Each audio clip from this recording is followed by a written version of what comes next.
Good morning po sa inyo lahat. Isa pang mariyugto na ating daily Bible blessings. Pamagat po na ating aling umaga ay may hangganan ang kanyang pasensya. May hangganan ang kanyang pasensya.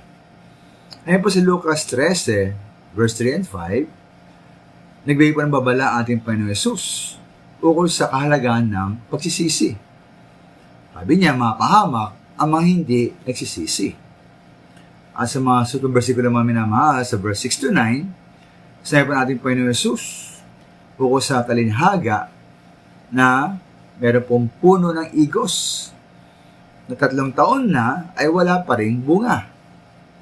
Kaya po nagpasya ang may-ari ng tanim na ito'y putulin na lamang ang puno.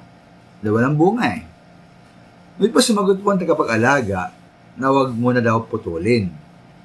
Hukayan niya, lalagyan ng pataba, kung hindi pa rin mamunga, saka na lamang putulin. Maminawa bilang mga Kristiyano po, tayo ngayon, inaasahan ng Diyos na tayo magsisisi, magbabago at kakaroon ng bunga ang ating pagsisisi. At hanapan niya tayo ng katibayan ng pagsisisi at pagbabago.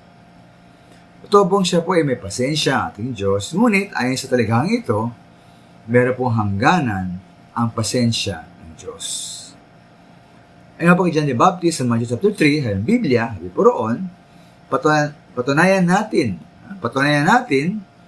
na tayo talaga nagsisisi na. Nakahanda na ang palakol sa ugat ng mga punong kahoy. Ang bawat punong hindi mabuti ang bunga ay puputulin at itatapon sa apoy.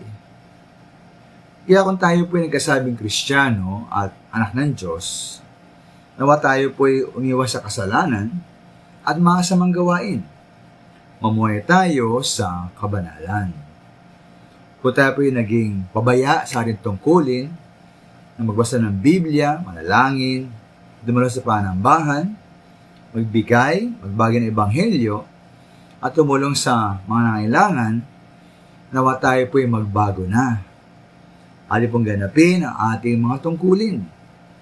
Ating pong patunayan sa magitan ng gawa ang katotohanan na ating panampalataya.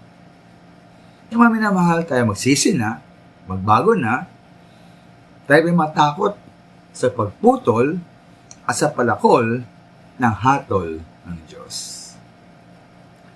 Salamat po.